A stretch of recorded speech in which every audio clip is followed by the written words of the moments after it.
موضوع الدرس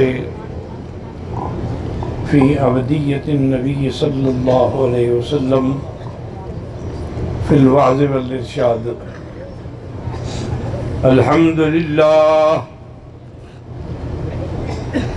الحمد لله وكفى، والصلاة والسلام على خاتم الأنبياء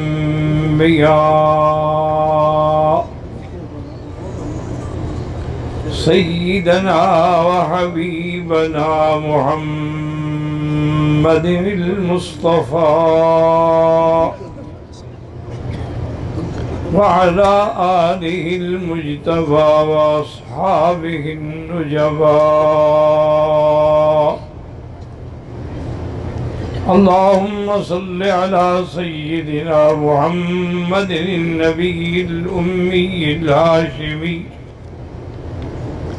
وعلى آله وأصحابه نجوم الهدى.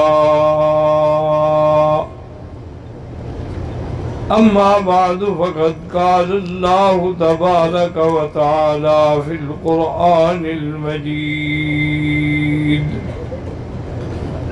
والفرقان الحميد: أعوذ بالله من الشيطان الرجيم، بسم الله الرحمن الرحيم. الحمد لله الذي أنزل على عبده الكتاب ولم يجعل له عوجا، وقال في مقام آخر: بسم الله الرحمن الرحيم. تبارك الذي نزل الفرقان على عبده ليكون للعالمين نذيرا. قال النبي صلى الله عليه وسلم: إنما أنا بشر أنسى كما تنسون.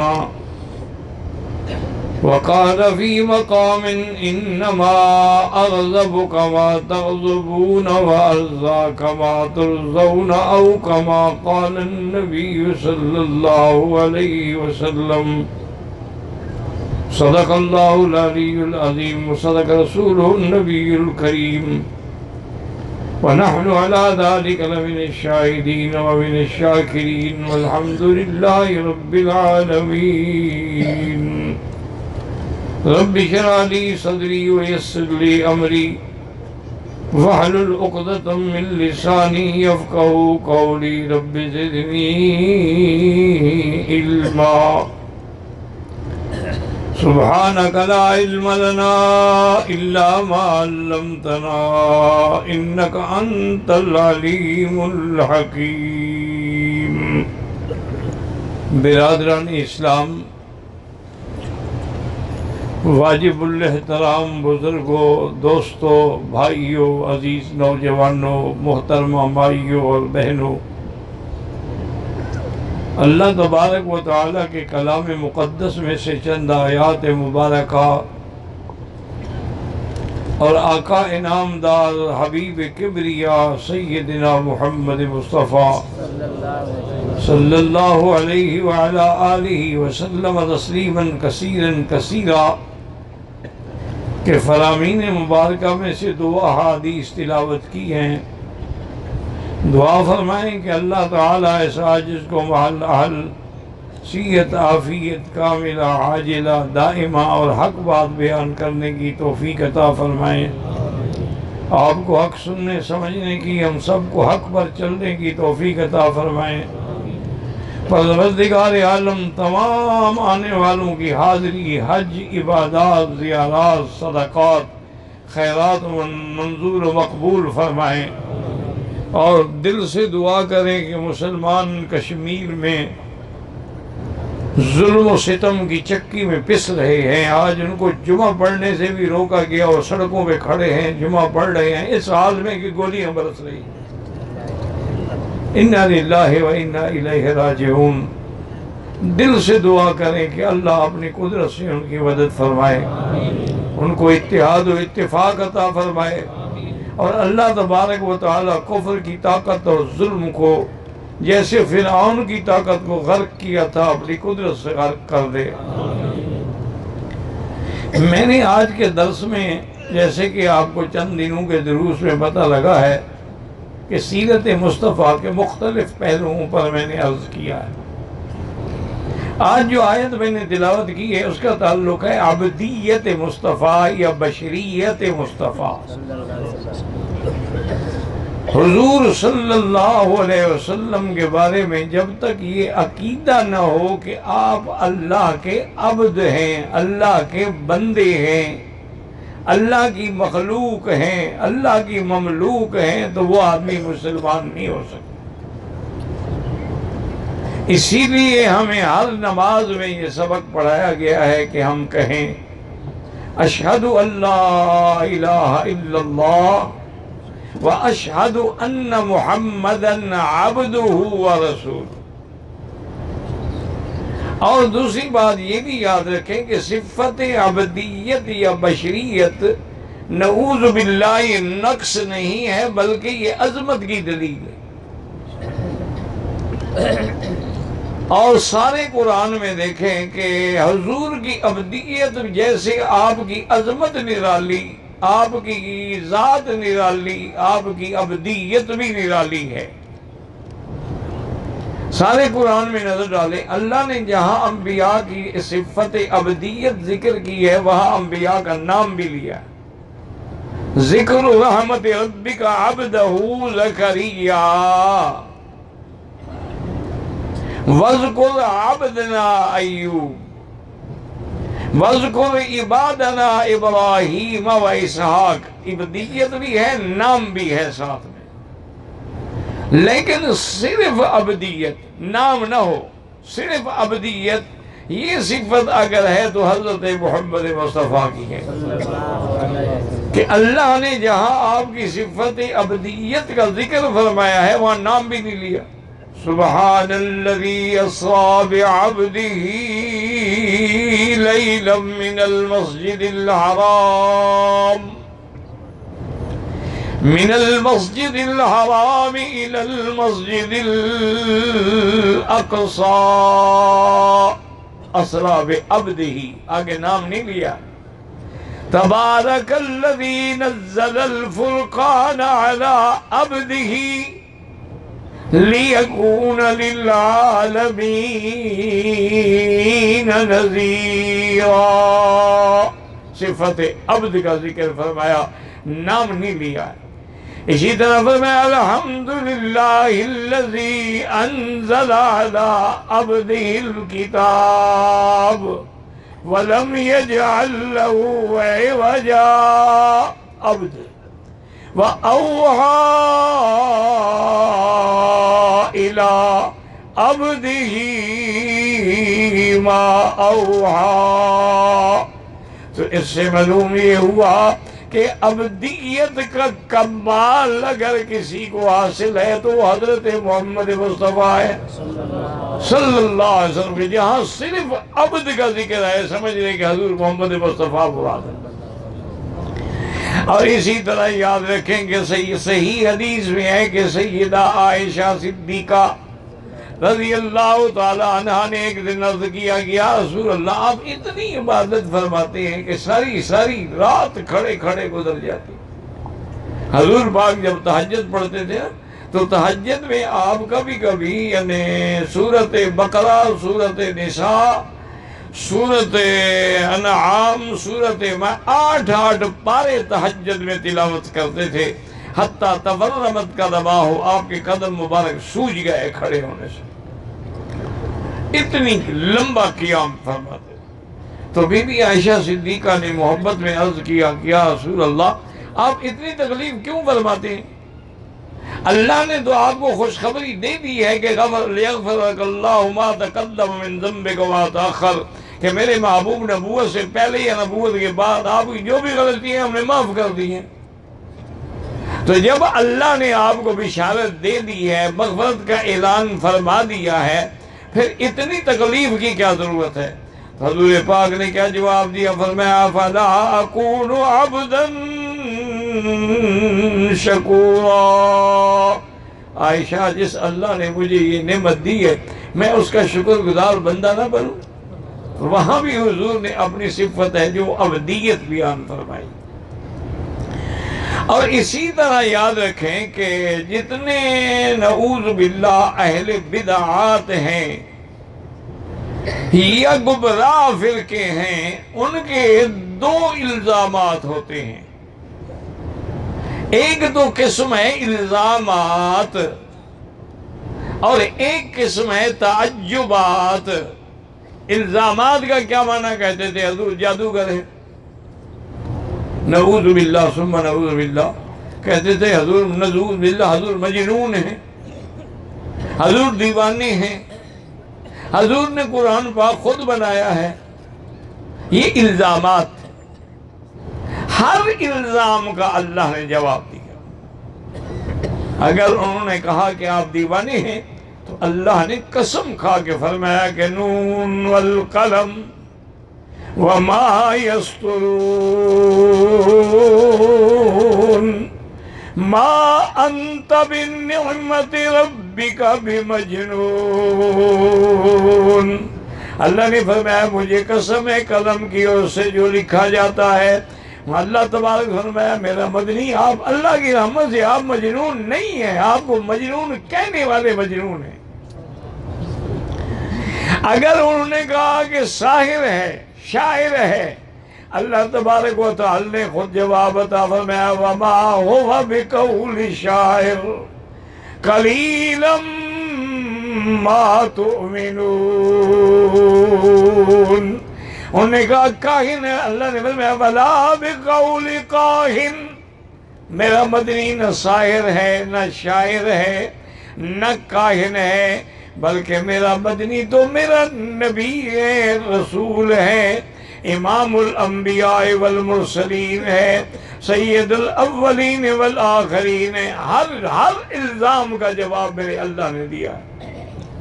جب بھی کوئی الزام لگا اللہ نے جواب دیا۔ لیکن کچھ ہیں تعجبات۔ تعجبات یہ تھے، وہ کہتے تھے یہ بڑے تعجب کی بات ہے، ہماری طرح کھاتے ہیں پیتے ہیں، بازاروں میں جاتے ہیں، شادی کرتے ہیں، اولاد ہے، بیوی ہے، بچے ہیں، پھر کہتے ہیں کہ میں نبی ہوں۔ یہ بڑے تعجب کی بات ہے۔ اگر ایسے تھے تو حضور کو اوتار ہونا چاہیے تھا، دیوتا ہونا چاہیے تھا، اللہ کا فرشتہ ہونا چاہیے تھا، آسمان کے فرشتے آپ کے ساتھ ہوتے۔ یہ کیسی بات ہے کہ ایک بشر ہو کے کہیں کہ میں نبی ہوں؟ تو یہ ان کے تعجبات تھے۔ اس کا اللہ نے جواب دینے کی ضرورت نہیں سمجھی۔ اللہ نے فرمایا میرے مدنی وما ارسلنا قبلک من المرسلین، آپ سے پہلے بھی جتنے ہم نے پیغمبر بھیجے ہیں وہ بھی کھاتے تھے پیتے تھے، آپ بھی کھاتے ہیں پیتے ہیں، کیونکہ اس کی جواب دینے کی ضرورت ہی نہیں۔ اس لیے ہمیشہ یاد رکھ لیں اور اچھی طرح توجہ کر کے مسئلہ سمجھیں کہ کفار مکہ یا مشرکین حضور کی بشریت کے قائل تھے لیکن نبوت کے منکر تھے۔ اسی طرح سارے کفار پہلے جو گزرے ہیں ان کا بھی یہی حال تھا کہ نؤمن لبشرین مثلنا، ہماری طرح جو انسان ان کو ہم نبی مان لیں۔ ما انتم الا بشر مثلنا، تم ہماری طرح انسان ہو تو کیسے نبی مان لیں؟ تو معنی اب سمجھیں کہ وہ یعنی بشریت کے قائل تھے لیکن نبوت کے، اچھی طرح سمجھ لو، یعنی وہ کہتے تھے حضور بشر تو ہیں لیکن نبی نہیں ہے۔ مسلمان ہیں کہ کافر ہیں؟ یعنی بشریت کا قائل ہو اور نبوت کا منکر ہو تو وہ کافر ہوتا ہے، مسلمان ہوتا ہے؟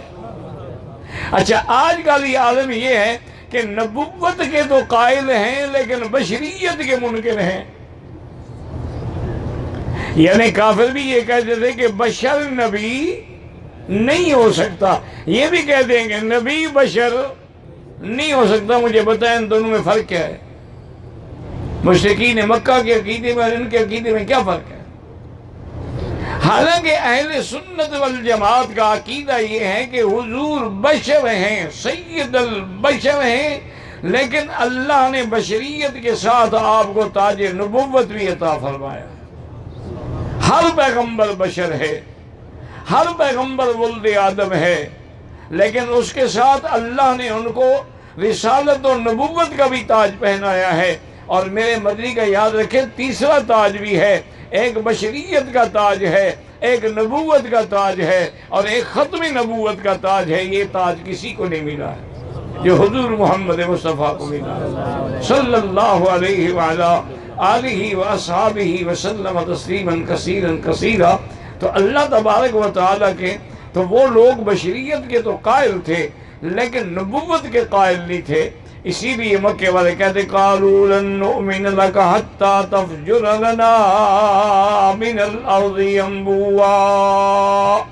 آگے کہتے ہیں ہمارے محبوب ہم آپ پر ایمان نہیں لے آئیں گے حتیٰ کہ مکے کے اندر نہریں جاری کر دیں، باغ لگا دیں، یا آپ جو ہمیں ڈراتے ہیں کہ آسمان سے عذاب آئے گا اور تسقط علینا کسفا من السماء، یا آسمان سے کوئی ٹکڑا گرا دے، یا اللہ کے فرشتے آپ کے ساتھ آئے۔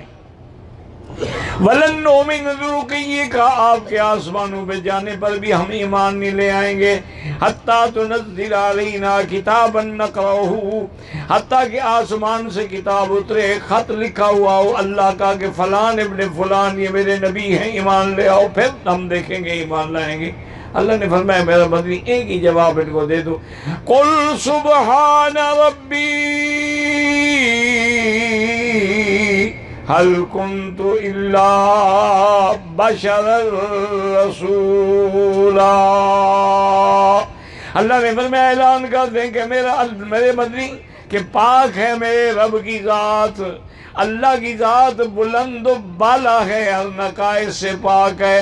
میں تو اللہ کا ایک انسان ہوں، اللہ کا ایک رسول ہوں، میرے ہاتھ میں تو معجزات نہیں ہیں، اللہ چاہے تو ظاہر فرماتے ہیں اور اللہ چاہے تو ظاہر نہ فرمائے، یہ تو اللہ کے ہاتھ میں ہے، میں تو ایک انسان ہوں، میں تو ایک بشر ہوں۔ اور دوسری جگہ پر میں اعلان کر دیں قل انما انا بشر مثلکم یوحی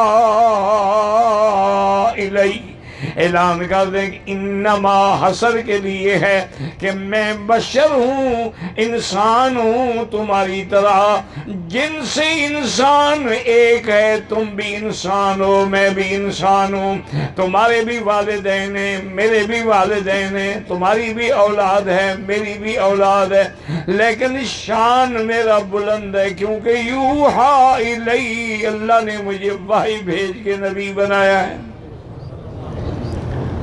تو سارے قرآن پاک میں اسی لیے اللہ نے فرمایا کہ میرے مدنی یہ کیسے اعتراض کرتے ہیں، وَمَا أَرْسَلْنَا قَبْلَكَ إِلَّا رِجَالًا نُوحِي إِلَيْهِمْ، آپ سے پہلے بھی جتنے ہم نے پیغمبر بھیجے ہیں وہ بھی انسان تھے، وہ مرد تھے، یعنی کسی عورت کو اللہ نے کبھی نبی نہیں بنایا ہے، مرد تھے انسان تھے، کھاتے تھے پیتے تھے، سب اللہ کی نعمتوں سے استفادہ کرتے تھے۔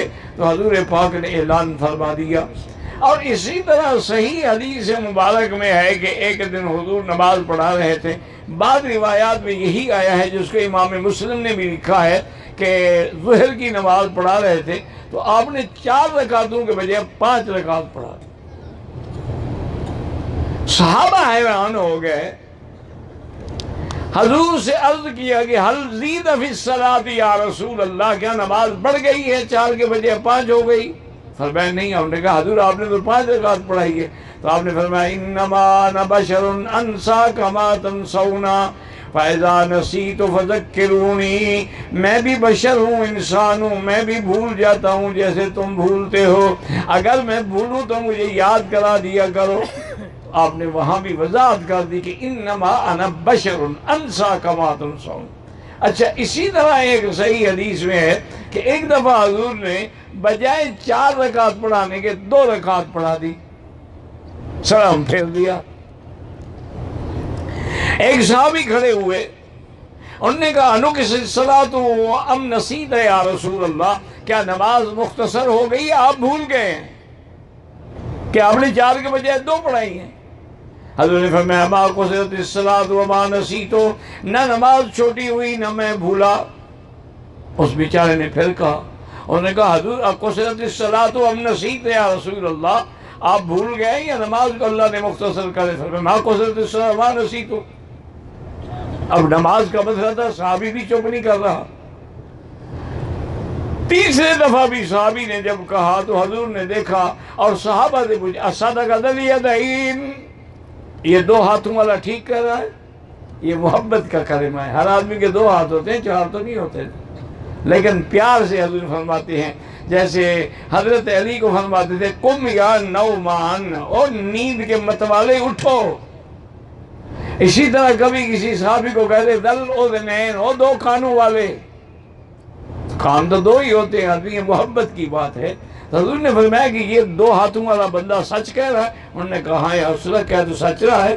آپ نے 4 کے بجائے 2 رکعت پڑھائی، اس پر بھی آپ نے یہی فرمایا انما انا بشر انسا کما تنسون، میں بھول جاتا ہوں جیسے تم بھول جاتے ہو، فاذا نسیت فذکرونی، اگر میں بھول جاؤں تو مجھے یاد کرایا کرو، کیوں میں بشر ہوں۔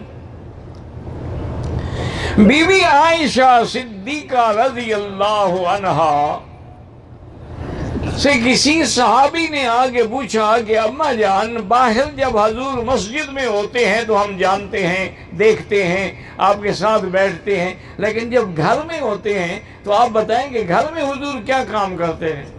بی بی عائشہ نے فرمایا عجیب آدمی ہو، گھر میں آتے ہیں، کبھی ہمیں کھانے پکانے میں بھی مدد دیتے ہیں، کبھی آگ جلانے میں بھی مدد دیتے ہیں، کبھی اپنے جوتے کا تسمہ ٹوٹ جائے تو اس کی سلائی بھی خود کر دیتے ہیں، کبھی کوئی کپڑا پھٹ جائے تو اس کو بھی آپ خود سلائی کر دیں۔ کیوں؟ انہو بشر من البشر، وہ ایک انسان ہی ہے، تو انسان کو جو ضروریات پیش آتی ہیں وہ حضور کو بھی پیش آتی ہیں۔ لیکن یاد رکھیں کہ حضور بشر ہیں، لیکن انہو فمبلغ العلم انہو بشر لیس کالبشر، جیسے یاقوت و حجر لیس کالحجری، یاقوت بھی پتھر ہے لیکن ایک پتھر وہ ہے جو حمام میں لگا ہے، اور ایک پتھر وہ ہے جو مسجد میں لگا ہے، محراب میں لگا ہے، مصلی میں لگا ہے۔ بشر تو دنیا میں ہیں، لیکن جو افضل البشر ہے، جو خیر البشر ہے، جو سید البشر ہے، وہ حضرت محمد مصطفیٰ صلی اللہ علیہ۔ اچھا، اور بشر کی شان تو ایسی ہے کہ اللہ نے ہر چیز کو فرمایا کن ہو جا، پیدا ہو گئی، لیکن بشر کو اپنے ہاتھوں سے بنایا۔ آدم علیہ السلام کو اللہ نے اپنے ہاتھوں سے بنایا اور فرمایا فَإِذَا سَوَّيْتُهُ، جب میں اس کو بنا لوں، وَنَفَخْتُ فِيهِ مِن رُوحِي، جب روح پھونک لوں تو تم سب نوری اور ناری جو ہے فَقَعُوا لَهُ سَاجِدِينَ، آدم کے آگے سجدے میں گر جاؤ۔ تو اللہ نے اپنے ہاتھ سے پیدا کیا اور بشر کو اتنا اونچا مقام عطا فرمایا کہ فرشتے بھی سجدہ کر رہے ہیں، جبریل بھی سجدہ کر رہا ہے، میکائیل بھی سجدہ کر رہا ہے۔ اللہ تبارک و تعالیٰ نے یہ شان جو ہے صرف بشر کو عطا فرمائی ہے۔ ملائکہ کو نور سے پیدا فرمایا، حکم دیا ہو گئے، شیطان جنات کو آگ سے پیدا فرمایا، حکم دیا ہو گئے، لیکن ایک بشر ہے جس کو اللہ نے خود بنایا ہے۔ اسی سے آپ اندازہ کریں کہ بشر کی شان زیادہ ہے یا ان کے مقابلے پہ کسی اور مخلوق کی شان زیادہ ہو سکتی ہے۔ اسی لیے یاد رکھیں کہ اگر بشریت کا انکار کرو گے نا تو پھر معراج کی کیا شان رہی؟ یعنی اگر حضور نور ہے، جبریل نور ہے، جبریل تو روز آتا ہے جاتا ہے، آسمانوں پہ اترتا ہے، پھر کمال تو یہ ہے کہ بشر ہو اور پھر آسمانوں میں جائے۔ اسی لیے علامہ اقبال نے کہا تھا کہ مجھے سمجھ اب یہ آیا ہے کہ مقام بشریت کیا ہے، سبق ملا ہے یہ معراج مصطفیٰ سے مجھے کہ عالم بشریت کی زد میں ہے گردوں، کہ اصل مقام تو بشر کا ہے کہ نور پیچھے بھاگ رہا ہے، جبریل خادم بن کے چل رہا ہے، تمام فرشتے انتظار کر رہے ہیں۔ تو مقام تو یہ ہے کہ بشر ہو، آمنہ کا لال ہو، عبداللہ کا بیٹا ہو، سیدہ خدیجہ کا شوہر ہو اور پھر آسمانوں پہ جائے. لیکن یاد رکھیں جتنا بھی اونچا شان ہو جائے حضور عبد ہیں وہ معبود ہے، حضور ساجد ہیں وہ مسجود ہے، حضور مخلوق ہیں وہ خالق ہے، حضور مرزوق ہیں وہ رازق ہے، حضور اللہ کی ذات جو ہے وہ خالق ہے اور مدنی کی ذات مخلوق ہے. اللہ کا خالقیت میں اور ذات میں کوئی شریک نہیں، میرے مدنی کی صفات اور آپ کی عظمت میں کوئی شریک نہیں. حضور پاک مدینہ تشریف لے گئے، وہاں دیکھا مدینے والے جو ہیں نا یہ بڑے بڑے کھجوروں کے باغ تھے ان کے بڑے بڑے، اب بھی ہیں ماشاءاللہ مدینے میں کھجوروں کے باغ، اب بھی سینکڑوں قسم کی کھجور جو ہے وہ مدینے پاک میں ملتی ہے. تو حضور نے دیکھا کہ وہ تعبیر کرتے ہیں. تعبیر کا کیا معنی؟ یعنی نر کھجور کا بور لے کے مادہ میں ڈالتے ہیں. حضور نے یہ کیا کرتے ہو؟ انہوں نے کہا حضور یہ تعبیر ہے اور اس سے پھل زیادہ آتا ہے. کیوں؟ اللہ نے ہر چیز کا جوڑا بنایا ہے نا، تو کھجور میں بھی نر بھی ہے اور مادہ بھی ہے. اللہ کی شان ہے، ہر درخت میں، ہر پودے میں، ہر پتے میں اللہ نے جوڑے بنائے.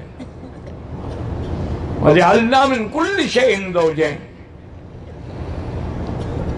حضور نے فرمایا کہ نہ کرو، پھل تو اللہ دیتا ہے، یہ تعبیر کی کیا ضرورت ہے؟ انہوں نے کہا ٹھیک ہے، حضور کا حکم ہے نہیں کرتے. انہوں نے نہ کیا، نتیجہ یہ نکلا کہ پھل آیا ہی نہیں. حضور میں بھی کیا ہوا؟ انہوں نے کہا حضور آپ نے منع فرما دیا کہ تعبیر نہ کرو، ہم نے نہیں کیا، تمہارے کھجوروں کو تو کوئی پھل ہی نہیں لگا. اور میں اچھا بات سنو، انما انا بشر اذا امرتکم، میں انسان ہوں، اگر میں دین کے بارے میں امر کروں، حکم کروں تو وہ پکڑ لیا کرو. اگر میں دنیا کے بارے میں کوئی بات کہوں تو تم اپنی رائے پہ عمل کرو جو تمہاری رائے ہو. چونکہ میں انسان ہوں، مجھے نہیں پتا کہ یہ چیز کیا ہوتی ہے، تعبیر کیا ہے، نخل کیا ہے، ہر چیز کیا ہے. کیونکہ میں انما انا بشر، میں تو بشر ہوں.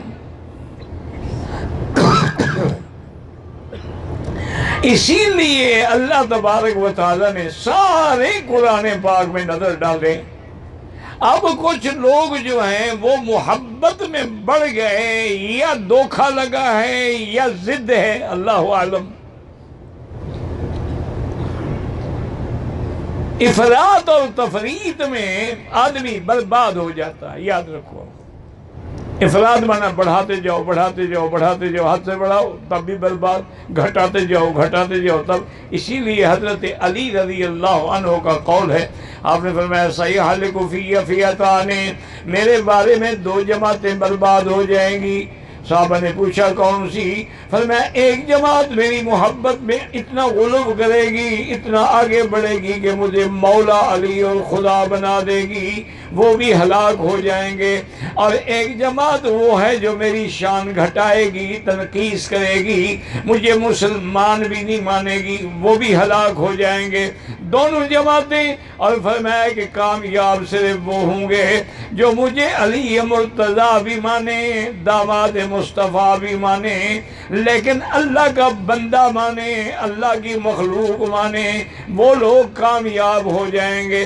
تو اب شیعہ جو ہیں ان نے غلو کیا، اتنا غلو کیا، اتنا غلو کیا کہ حتیٰ کہ السلام علیکم بھی نہیں کہتے، کہے گا یا علی مولا، دیکھا مولا علی، بس مولا مولا مولا. اور مولا کا معنی نعوذ باللہ خدا کرتے ہیں، حالانکہ مولا کا معنی ناصر بھی ہے، دوست بھی ہے، ساتھی بھی ہے. ان کے نزدیک نعوذ باللہ خدا کا درجہ ہے، اتنا بڑھا دیا. اچھا، اور خارجی جو ہیں وہ اتنا دشمن ہو گئے، وہ کہتے ہیں کہ حضرت علی تو مسلمان ہی نہیں ہے. وہ کہتے ہیں جو آدمی، حضور نے فرمایا کہ بی بی فاطمہ میرے جگر کا ٹکڑا ہے، من آذاہا فقد آذانی، جو بی بی فاطمہ کو تکلیف پہنچایا اس نے مجھے تکلیف پہنچائی. تو حضرت علی نے تو شادیاں کی، آپ کی 18 اولادیں تھیں، آپ نے بی بی فاطمہ کو زندگی میں بھی چکی پسوائی، زندگی میں بھی تکلیف پہنچائی، مشکلیں بھر بھر کے بیچاری پانی کے لاتی تھی، آپ کی کمر مبارک پہ داغ پڑ گئے تھے. تو انہوں نے تو بی بی فاطمہ پہ ظلم کیا. یہ کیسا مسلمان ہے؟ یعنی نعوذ باللہ وہ اسلام کے بھی منکر ہیں. تو دونوں جماعتیں برباد ہو گئی. اسی طرح یاد رکھ لیں کہ ہمارے یہاں بھی دونوں جماعتیں ہیں. بعض جماعتیں حضور کی محبت میں بڑھتے بڑھتے بڑھتے اس مقام پہ بڑھ گئی ہیں کہ نعوذ باللہ وہ کہتے ہیں یہ بشریت کا تو ایک لباس ہے، اصل میں تو حضور خود خدا ہیں. ان کے کسی شاعر نے کہا ہے کہ جو مستوی تھا عرش پہ خدا ہو کر، وہ اتر پڑا ہے مدینے میں مصطفیٰ ہو کر. وہ کہتے ہیں کہ یہ تو خدا ہے، لیکن جب نیچے آیا ہے تو بشریت کے لباس میں آیا ہے. وہ اتنے بڑھ گئے. اور بعض جماعتیں ایسی بھی ہیں نعوذ باللہ جو کہتے ہیں حضور ہماری طرح انسان تھے، مر گئے، مٹی میں مل گئے، بس اب کیا درود پڑھتے ہیں، اب کیا صلاۃ والسلام پڑھتے ہیں. صلاۃ والسلام کی ضرورت ہی نہیں، آپ تو فوت ہو گئے، جب فوت ہو گئے مٹی میں دفن ہو گئے، مٹی کھا گئی.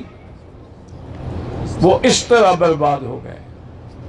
حالانکہ صحیح عقیدہ کیا ہے کہ حضور نبی ہیں، بشر ہیں، سید البشر ہیں، اور موت کے بعد بھی اللہ کے انبیاء اپنی قبروں میں زندہ ہیں. اللہ تعالیٰ نے زمین کو طاقت ہی نہیں دی کہ وہ پیغمبر کے جسے کو چھیڑ سکے. حضور نے فرمایا ان اللہ حرم اجساد الانبیاء علی الارض، اللہ نے زمین پہ اجساد انبیاء یعنی انبیاء کے جسد کو حرام کر دیا ہے. زمین کو کوئی طاقت نہیں ہے کہ ہمیں چھیڑ سکے. حتیٰ کہ باقاعدہ یہ حدیث میں سوال ہے کہ صحابہ نے پوچھا حضور اب تو ہم پڑھتے ہیں لیکن آپ کی وفات کے بعد آپ پہ صلاۃ والسلام یا درود کیسے پڑھیں گے؟ وقد علمتا، حضور آپ تو مٹی میں مل کے بالکل نعوذ باللہ گل جائیں گے. تو آپ نے فرمایا خبردار، کوئی نبی نہیں گلتا ہے، اپنی قبروں میں وہ زندہ ہوتے ہیں. الانبیاء احیاء فی قبورہم، انبیاء اپنی قبروں کے اندر زندہ رہتے ہیں. تو اس لیے اچھا کچھ لوگ ایسے ہیں کہ یا تو ان کو مغالطہ ہے یا ضد ہے. قرآن میں ایک آیت ہے، درود شریف پڑھیں. قَدْ جَاءَكُم مِّنَ اللَّهِ نُورٌ وَكِتَابٌ مُّبِينٌ.